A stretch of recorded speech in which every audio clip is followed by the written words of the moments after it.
Thank you guys so much.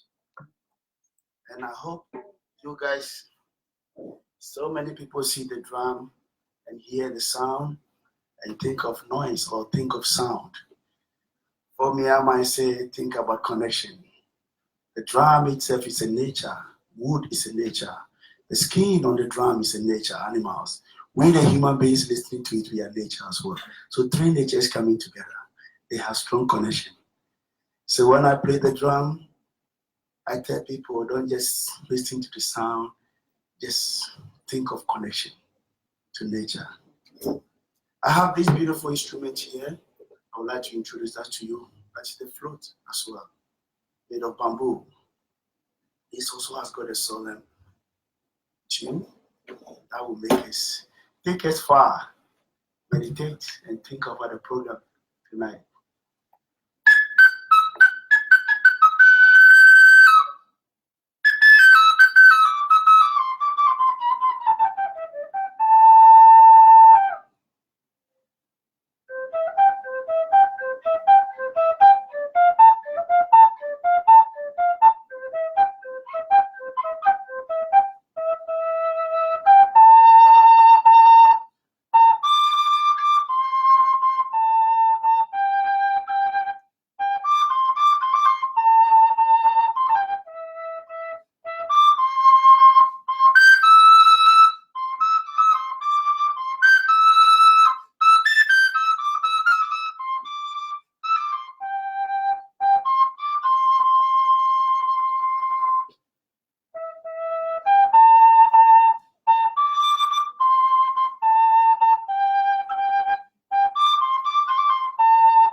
I have just 10 minutes, the last one to go.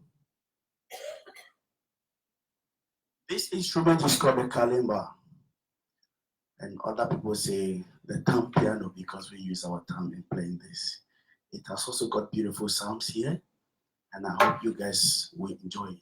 I will sing a song, a very short song with this kalimba that talk about our culture, the roots of every nature.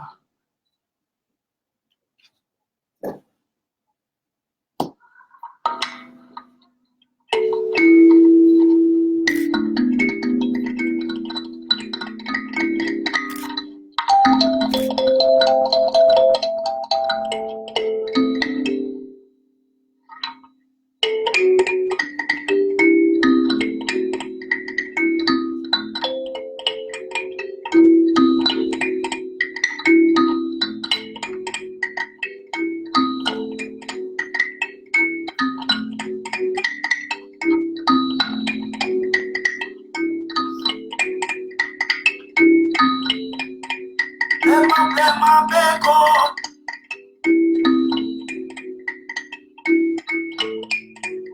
blema beko,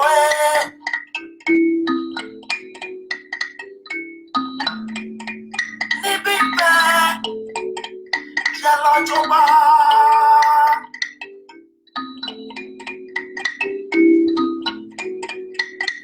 Mene, Wajakumafe, Afitiawo.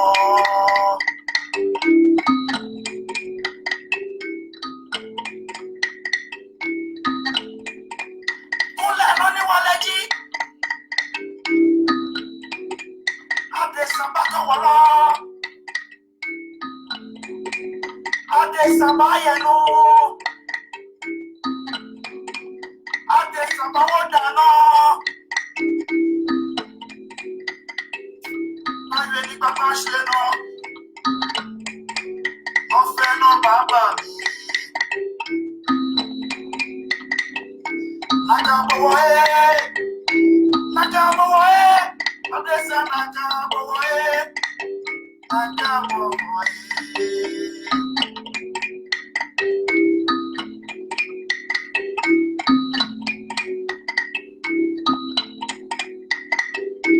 Sani wa fún wájú àgbẹ̀jẹ̀ máa wò.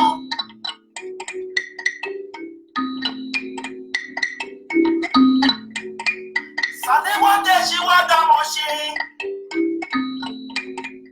Wájú àgbẹ̀jẹ̀ máa wò. Láyé wájú àgùn máa fi jẹ.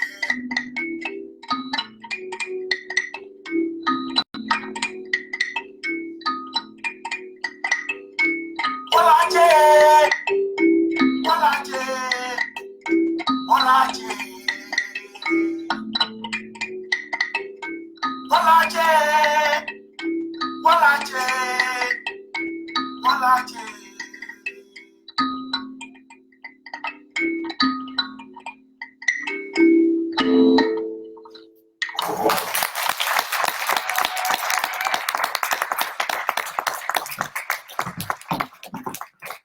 Thank you guys so much. Thank you for listening and thank you for accepting the sounds onto your heart. Fred Ni Ado once again from Ghana.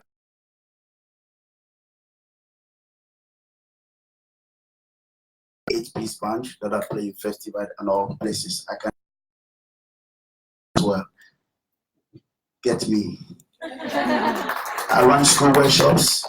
I teach the kids about African culture, share the culture everywhere. Community workshop, I teach dance classes, drumming, anything about African drumming and dance or African culture. Contact Fred Niado, and I'm there for you. Thank you. Thank you very much. Glad to give another round of applause. And who knows, maybe I should come and have some dancing and music lessons because I certainly need to. But anyway, thank you very much for that. And people have seen me try to dance and all that know exactly what I'm talking about. But I would like our four panelists to come to the front, please. And just sit down. And I'll just explain what's going to happen now. So there's going to be the next session is going to be in two parts. So there's four panelists that we've got here at the front. I'm going to be your presenter. Actually, I should have said my name is Pierre Morrow. I also work at the Multicultural Health Support Service, part of the Centre for Cultural Ethnicity and Health. And I'll be your presenter for the rest of the session. But what will happen is that I'll ask for the first half until probably around 5:30. I will ask a few questions around HIV, around prevention and other issues to the panelists, and they'll answer and they will explain and expand on the answers. And while we are talking about it, you can actually think about, oh, I wish they would have expanded on that issue, or I wish I should ask that question. Then we'll have half an hour at the end, from about 5:30 to about 6 o'clock, where you can ask questions. But of course, we don't really expect everyone to be a bit like me and want to be right at the front and ask questions. I want to ask that question is, we actually have a little box. Everyone will see that on your paper, you have the little sticky notes here. So feel free to actually write your question there anonymously, and Kawal will go around and actually collect them while they're talking. And so at the end, we'll actually have the panel answer them. So in the second half, you can either put your hand up and ask a question, or you can write it in the next little while and give it to the panelists, and we'll answer them as well. And then at 6 o'clock, I see the food's already arrived. We'll actually be able to eat and chat and network. So thank you very much. But which is, one of the most important aspects of the evening. But that's right. So I will actually introduce the panelists, and we'll start with Ashwin, who is on your left-hand side of the table. Ashwin is a peer navigator with Living Positive Victoria. The peer navigation program puts the person with a lived experience at the forefront of the response to persons in need of support. Ashwin is a migrant himself, HIV positive, and as a peer navigator, he responds mainly to new diagnoses of HIV within migrant communities and international students. To his left, there's Caroline Hayek, who is an epidemiologist at the Burnett Institute. She has worked on understanding HIV trends in the Victorian population for the last 10 years. She manages the systems to monitor HIV to help the government create policies for the control of HIV in Australia, and works closely with community organisations to share this information. So I presume you'll have all the data that we could possibly ask. On her left, there's Edwina Wright, who is an associate professor and HIV specialist and clinical researcher based at the Alfred Hospital, and she's been looking after people living with HIV for the last 30 years. So we couldn't really ask for someone with more experience. The current focus of her research is HIV prevention, including the use of HIV pre-exposures prophylaxis, known as PrEP. And I think we'll hear a lot about PrEP today. And Edwina has recently led a study that enrolled over 5,000 people in Victoria, South Australia and Tasmania, where people at risk of HIV infections were given a daily tablet to prevent HIV. And maybe you'll be able to say a few words. Yep, fantastic. And to the last but not least is Chido, who is a final year student in Doctor of Medicine at the University of Melbourne. She's currently doing an also research project through Alfred Health, looking at barriers and facilitators to PrEP among African migrants in high-income countries, i.e. like Australia. Chido is passionate about community health, arts and comedy, and hopes to pursue a career in general practice and health promotion. And I want to ask you to say a joke, not now. Okie doke. So let's start. Let's start with a really easy question, first of all, for all the panelists. What is HIV? Is that a mic?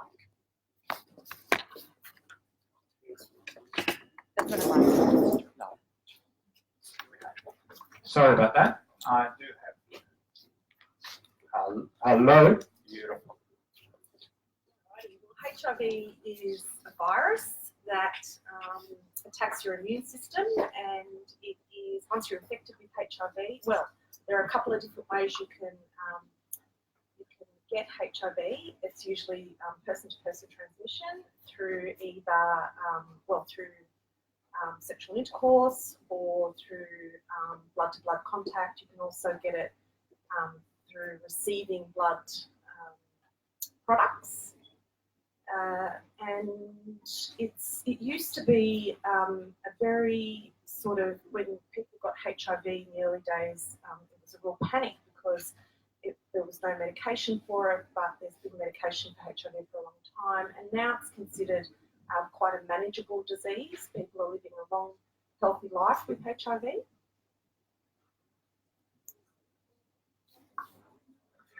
No, that sounds like a good explanation to start us off. And of course, sometimes people confuse the HIV and think it's actually AIDS. So maybe someone give us a bit of a quick overview of the difference and the relationship. I think that's a really, is this mic on? Yeah, okay, sorry. I think that's actually a really good question because I still get asked that a lot now, even by young people I thought might have figured out the difference. So a person living with HIV, as Carol just said, we do not yet have a cure. So if people will live with it for their whole lives, but they may live with it and they may go into treatment very early, which is now the recommendation. Once you're diagnosed, you start treatment. And that may, in fact, restore your immune system back towards the levels of a person who's not living with HIV. And because you've got a strong immune system, you will not become vulnerable to what we call opportunistic infections or opportunistic cancers that will occur in a person whose immune system has been depleted and exhausted by, say, 8 to 10 years of living with HIV. So 8 to 10 years of untreated infection makes our poor old immune system very depleted and unable to fend off bacteria, infections, and cancer cells that normally it would just kill immediately. And those infections and cancers are AIDS illnesses. So a person may, in fact, develop an AIDS illness, get treatment for their HIV and the AIDS illness, and never, ever experience an AIDS illness again. But they may stop and start their treatment for whatever reasons in their life. They're often complex reasons, and they'll have periods where they're having AIDS illnesses. So we used to think of people as AIDS patients, and what that was shorthand signature was for someone who is going to die soon, because in the early 90s and the 80s we didn't have treatment. So a person who lived with HIV never become a person living with an AIDS illness.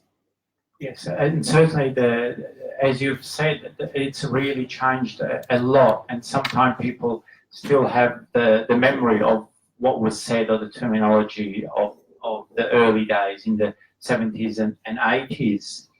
And a question for the panel, how do you find out if you've got HIV? Like, can I look at anyone around here and think, oh, they must have HIV? There's no way of actually looking at somebody and seeing if they're positive or not. You can obviously get tested. Recently, we have also had moved into the era of the home testing kit, which we advocate for. Obviously, with the proper guidelines and support systems, people who are testing positive as a result of the home testing kit, you can go to the Melbourne Sexual Health Centre here in Victoria, especially considering the communities that will access this forum. If you have Medicare ineligible, the Green Room and the Melbourne Sexual Health Centre can cater for your testing needs. So yeah, there's no way of looking at somebody and going, that's a positive person, but get yourself tested. And what does the test, what is the test? How easy is it and how long does it take? Yeah, so there's a couple of ways you can get tested, but generally it's a blood test. And so the test is actually looking for antibodies that your body has developed in response to an infection that is specific to HIV. So you need to get a blood test at your GP, and then within a few days the result is returned to you. But also there are rapid tests or point of care tests available. So there's a service called Pronto, for example, in Collingwood, where you can have a finger prick test and the results are given back to you within 20 minutes. However, that's just a screening. So it kind of just, it will kind of give you an indication of whether, well, let me just say, when you've had a screening test, it'll kind of say that you're probably likely to be positive, and then you would have to have a confirmatory test after that. And what else was I going to say about that?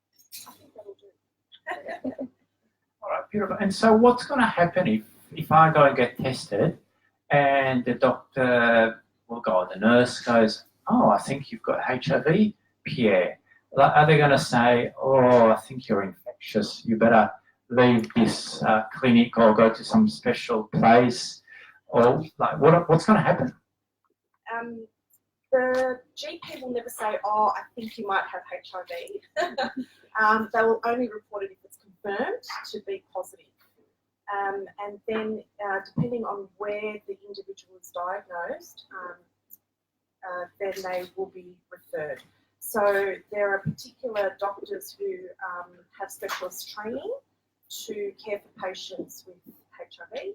So if someone's diagnosed at a GP, for example, once they get their diagnosis, they'll be referred to a specialist like Edwina.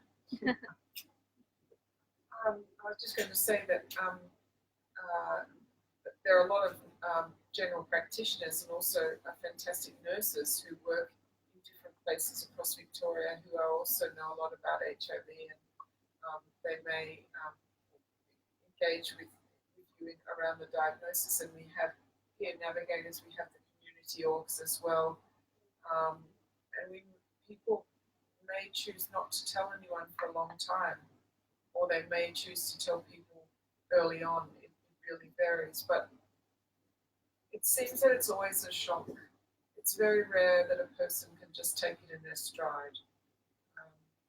But with time and understanding, people, I think, begin to see that with the treatment that's available, they can live the lives that they want to live without condoms. You can live a full life in any career you want, and you can be a leader with your HIV as well. So as time passes, people gradually begin, the fear gradually goes away over time, and they begin to see that perhaps their life will be wonderful as they'd hoped. Do you want to say something, Chido? Oh, well, actually, I was going to ask a question to you, Chido. So, because we've actually talked a fair bit about what is HIV and the testing and treatment, and Chido, I see here you're doing some research among certain African populations. So, from what you've come out and what you have seen, do you think that knowledge about what is HIV, how to get tested and where to get tested is something that's well known among your communities?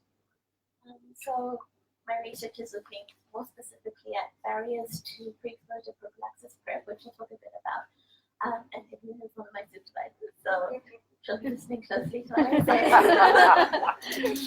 say. But in our systematic review, so I'm looking at a lot of literature around the world. What we have found is that in specifically the African migrant population, there are some issues within the knowledge gap that is there.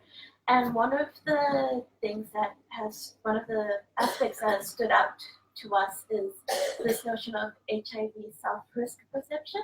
So people understanding what their risks are and how they can vary from, for example, being in your home country where HIV is very much, well, at least I'm from Zimbabwe, HIV was very much advertised when I was growing up.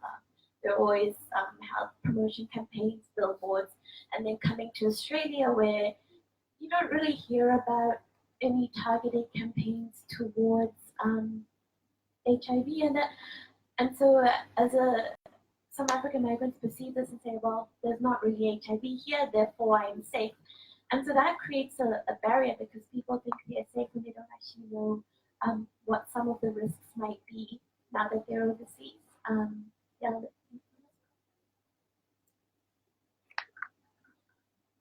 I just wanted to say that's a really important point, that there even when we look at migrants who are diagnosed, particularly women as well who are diagnosed, we find that a lot of them are diagnosed late, and in some of the work that's been done in community, another barrier, I guess that's one major one, but another one is not knowing that they're at risk for other reasons. So for example,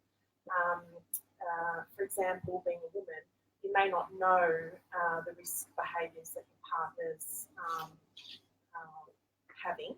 So that's one thing. And also, there's no, even when people are going in to see their GP, there might not be those discussions about sexual practices, risk factors, those sorts of things, which is another barrier, I guess. So where do people find out about HIV, find out about their risk? There is a huge gap. Yeah, look, that's a very important point, and I'm glad that people have mentioned PrEP because we are going to get there. But I want to sort of more establish the base because there's already quite a few issues around HIV, around who's at risk, and where you get tested, how you find out. And I sort of maybe I want to go to you, Ashwin, about finding out and your experience at Living Positive yourself. How was the journey of finding out? What is the journey for people when they find out they've got HIV? Me specifically, I found out when I got tested to move to the country, and this is something that happens today still, where once you've been diagnosed, you get knocked back and you're not allowed to be a permanent resident anymore. In terms of the support there is today, in understanding that it might be a challenge when a migrant has been diagnosed, because it is not the most ideal of situations that they come from back home, where they might not have access to treatment, or there might be other underlying issues like homosexuality, for example, that they might be discriminated against for should they return. As responders, we try and destigmatize the situation as much as possible. We try and normalize it, and it helps when you have people that are positive, responding to positive people. I quite often hear, as a team, we quite often hear that we look healthy and we don't look like we are dying. Very good. Yes. And so, to answer your question, in terms of our response, we try and destigmatize and normalize the situation first.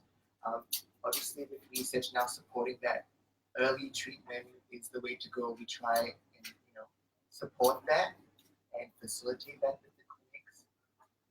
We encourage early treatment, and then obviously when the challenges around migration arise, we then work with them and try to justify them staying.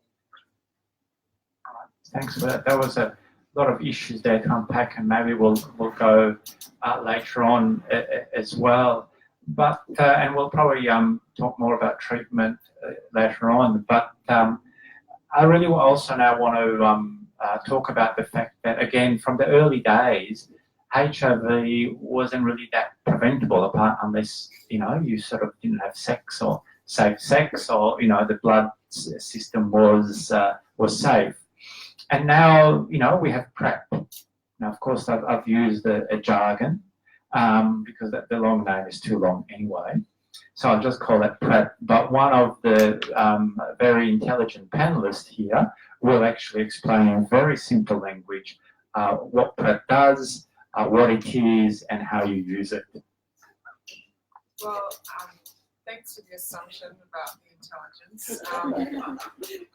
Actually, it's worthwhile reminding ourselves to empower ourselves that the science and research that is undertaken in many settings in Australia comes from taxpayers' money. And our parents work, and our siblings work, and we work, and so the science belongs to us. So there's no excuse for inappropriate jargon, and everyone should understand this science. And I encourage communities to feel that you have the right to ask for descriptions of the science in ways that are clear. So I just wanted to say that. And pre-exposure prophylaxis just means before you get exposed to HIV, you've taken medication that will be in your system, so that if you are exposed to HIV, it will be killed and it won't have a chance to become established in your body. And as to put some perspective on it, a very dear friend of mine who's living with HIV said if it had been available in the 1980s, we probably wouldn't have had this terrible epidemic that we have had globally. This, of course, not everyone would have got it, and there would have been access issues and all of that inequity. But it's in the absence of a vaccine, to be able to prevent HIV in a forward way is a wonderful thing. And the notion of taking a pill every day, if you think about it, that means that a person has made a decision to invest in their health, and they have to see a health practitioner who will talk to them and talk about why they might need the tablet. They'll have some blood tests. They may even have a clinical examination, have their blood pressure checked, and then they start taking a tablet every day. So it's a real investment. It's people putting up their hand and saying, I'm investing in my health, and I don't want to catch a virus that I can acquire to somebody else, that I can give to somebody else. So it's essentially, at the moment, it's a daily medication. It can also be used before and after sex, but that's can be more challenging, and it's something we get people to talk to their doctors about. And some people may use this PrEP for a year or 2 years or perhaps longer, according to what their life is like. And then they may, say, go into a monogamous relationship for a year or two, come out and need PrEP again. So it's something that's there. It's subsidised by the pharmaceutical benefit scheme now. Any general practitioner can give you a script for PrEP in Australia, anywhere, anytime. They do not need specific training. There are different groups around, such as ASHN and other bodies in the jurisdictions of Australia who are doing teaching and training. But essentially, you need to be HIV negative, have good kidney function so that it can wash the drug out, and there you are. You're now taking a tablet to prevent HIV. That isn't very hard to understand.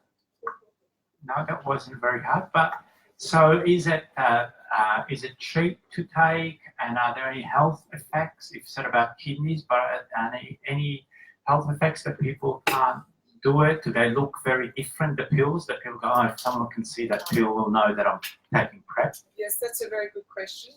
The pills are different colours, just to come to the pill, because for different cultures and different countries, blue pills was originally as a blue pill, and blue is a funny colour. So some people have a reaction to the tablets, they're not all blue.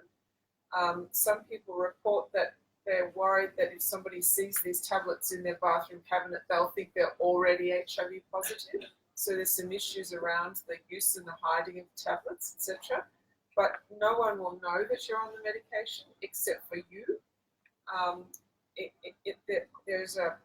With longer term use over 12 to 24 months, you may have a very small decline in how well your kidneys filter your blood, but it won't make you unwell. And there can also be a small decline in how strong your bones are, interestingly enough. But once you stop the medication, it goes back to normal. So no one will know you're on it. You pick up a script once every 3 months from your doctor. If you're on a disability support pension, it's around $7 for each month of the script. If you're working or not on a pension, it's about $38 or $39 per month. However, you can also purchase it online, and it will be sent to you from an overseas pharmacy for about $20 a month. So a lot of people are finding it affordable. Not everyone, though, I don't think. And how well is it used in Australia? Do we have any statistics on how well known it is, and then how well it is used? Well, I'm sorry for dominating the microphone at this point. So to focus on men who have sex with men in Australia, because in Australia, unlike other countries of the world, if men who have sex with men have carried the burden of trying to stay HIV negative or live with HIV. There's never been a third path, right? And so they've always tried to be negative or live with being HIV positive. So we know a lot about HIV, about gay men and HIV and PrEP, because they're the people we've had to support largely and look after. But Carol perhaps can talk just about the epidemic in other populations, just to balance it for this audience. So we actually know from studies done by terrific researchers in Australia that knowledge about PrEP in gay men in certain populations is as high as 70% or so have heard of it. And to hear it for that many people in a population to know about a new health intervention, it's not my area of expertise, so that's sort of social medicine, but it's very high. It's remarkable. And when the drug I mentioned, you can get it on a normal script, which means that our PBS, Pharmaceutical Benefit Scheme, subsidised it. At the time that happened, which was a wonderful landmark time for us in this country, April 2018, there were lots of clinical trials funded by the state and territory governments who need credit for having stepped up and given money for those important studies. At the time that PBS listed it, we estimate that there were at least 15,000 people in the country on PrEP, and that could have represented about 50, but this is largely men who have sex with men, just to come back to that. And there are estimates that in Australia about 30,000 men who have sex with men need PrEP are at risk of HIV. So we potentially had 50% coverage of people at risk at that point in time.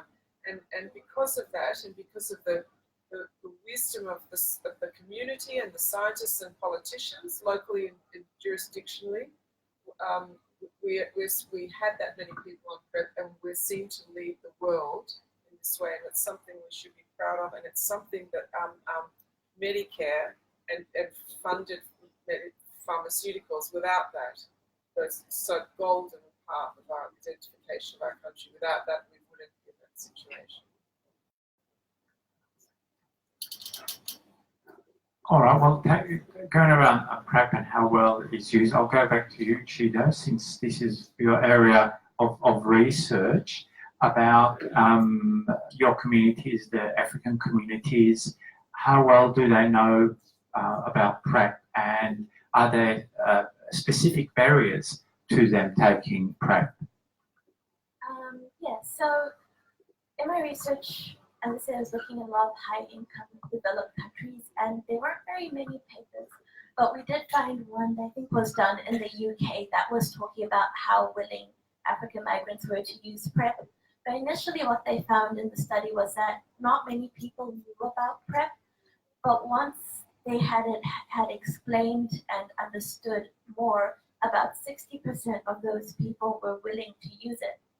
So yeah, that shows a lot about how perhaps, at least in that population, in that study they did in the UK, PrEP wasn't that well known.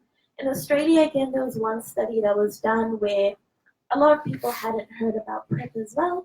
So I think there's definitely room for more education, more improvement in that. And so talking about other barriers, we've talked about the knowledge gap related to PrEP. Stigma around PrEP has also been quite prominent in the studies I've looked at.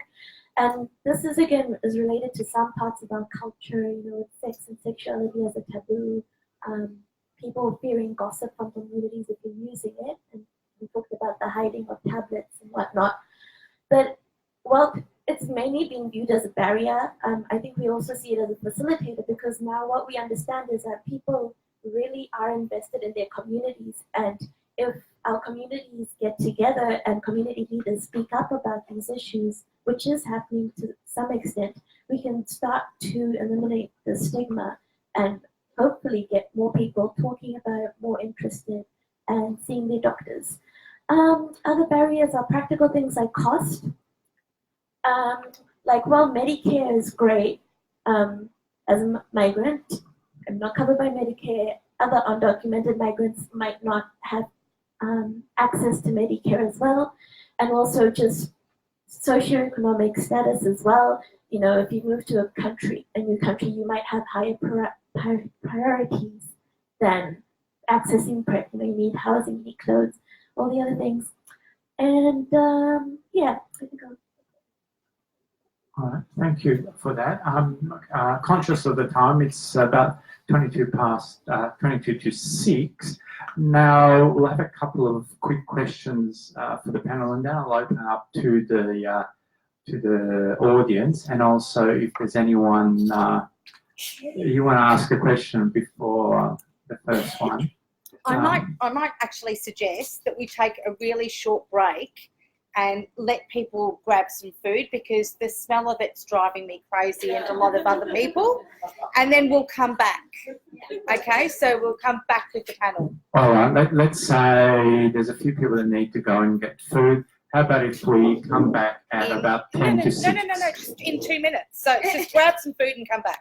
All right, make it 4:45. I'm more generous than Aaron.